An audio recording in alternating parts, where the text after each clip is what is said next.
Hi, I'm Prem. I'm from Gurus. I'm the founder of the company. I'd like to say hi to the Japanese customers on Enter the E. I really hope you like our sandals. We spent a lot of time recreating a really historic wooden sandal into something that's very sustainable, comfortable, and eco-friendly. And I just want you to know that every time you purchase a product from us, we plant a tree.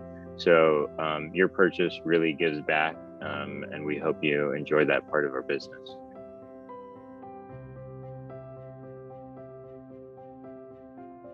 I started Gurus almost about 10 years ago. I got the idea for the product that is our sandals. I was in India visiting some family and my grandfather, and I saw this wooden sandal. I don't know if you've seen it. I bought it as kind of a piece of art, but it turns out after I purchased it, my grandfather told me he used to wear them when he was a little kid. That design dates back thousands of years, and it's very hard to wear and uncomfortable because it's made out of wood. But I liked it so much, I wanted to redesign it into something that people in the West could wear, and I wanted it to be more functional and eco-friendly.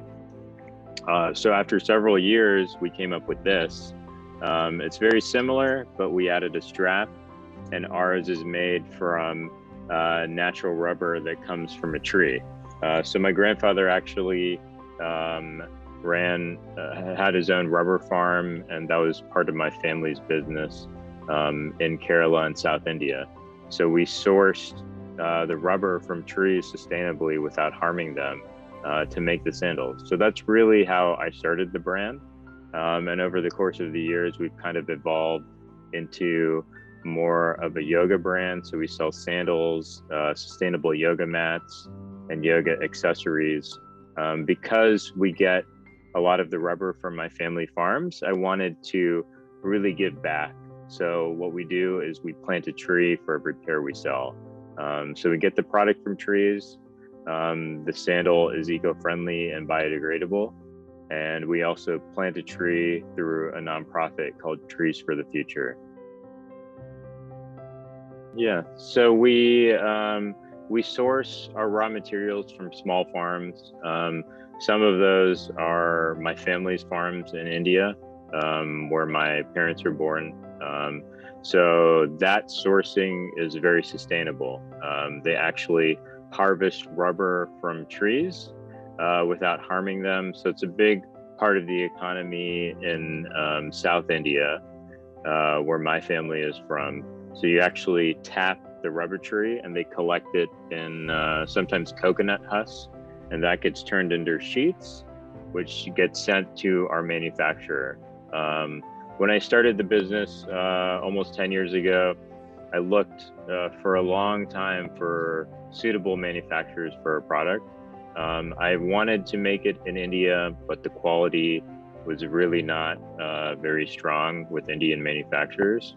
And I looked in the United States, but the manufacturing volume was not, I guess, adaptable to a small company like ours. So I went on a trip to China to find manufacturers, and we ended up sourcing from a small sandal factory in China, not too far from Hong Kong. But since working with them, they helped me develop the first pair of sandals. We're always kind of tweaking and improving the product. And I visit them every 2 to 3 years. So I have a really good relationship with them. As far as searching manufacturing in several countries, the factory we ended up with does everything very transparently. The workers are paid well. Actually, when they are working on Guru's product, we subsidize their income a little more because we want them to have a better quality of life. So it goes all the way from our farmers in India, and then we go to the factory workers in China. And then here in the US, one thing we do is we have a fulfillment center that ships out our product. And our fulfillment center actually works with individuals with special needs or disabilities to help train them for other jobs. So when a customer places an order at our website, it gets fulfilled by an individual who might not be able to get a job somewhere, but they're getting trained in how to fulfill a package and use a computer, and eventually they'll get a job somewhere else. So I think even in the operations of our business, we try to make a net positive impact on the people that touch our product. It's primarily agricultural. Kerala is the southernmost state of India. It's got a climate kind of like for your viewers in Thailand, it's very tropical. But a lot of the economy revolves around farmland and trees and tea production. So I really wanted to give back to the environment in some way. So we partnered with this organization called Trees for the Future. So every product we sell that a customer buys, we plant a tree through this nonprofit. And what's great is they don't just plant the tree, they actually teach the local communities the benefits of the tree and what they're doing for their community and the environment. So it's not like the tree will be cut down in a few years. It's for use for fuel. Sometimes they'll plant fruit trees or coffee beans or trees to prevent erosion, to really improve the local communities where they're planting the trees. And educating those people really creates a circular economy, like you said. So we take a little out from the rubber trees, and then we really put it back in, and these trees will last a lifetime, and really improve local communities where we're planting. Right now they're planting mostly in Kenya and Tanzania, but they plant really throughout the world. If you're going to take from the environment to really give it back, if you're going to take from the community, you got to give it back. And particularly with my customers, I mean, they pay us for our product, and I really want to give them a value for that money they pay us, and also give them a very sustainable product that will last years and years. If you buy a very inexpensive pair of flip-flops from a store like Walmart in the US for a few dollars, it will only last maybe a few months. But we sell our sandals, it's a more premium price, but our customers tend to wear them for several years.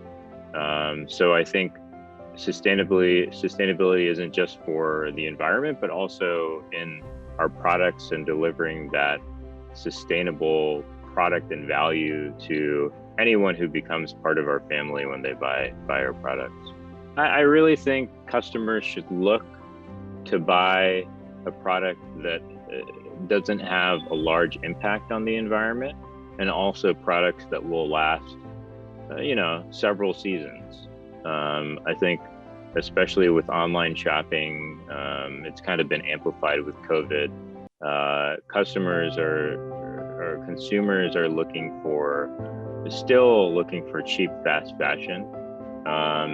And I think that can be found through some small sustainable brands like ours. And I think if you go the sustainable route, you'll get something that will last for several seasons and years, and have minimal impact on the environment. I also think companies like us can do a better job of sustainably sourcing their products and also pricing their products. I think our products are priced fairly. I think a lot of small sustainable brands may price their products a little too high. And I think that really impacts the consumer's decision to buy something that's fast fashion or buy something that's more expensive and eco-friendly. A great example is our yoga mat. Our premium mat sells for about $100 here. But some eco-friendly brands that are using natural rubber or natural cork, like we do here, sell a similar product for maybe double, almost $200. So I think companies can do a better job of, managing their margin to make sure that all consumers have access to eco-friendly and sustainable fashion and products.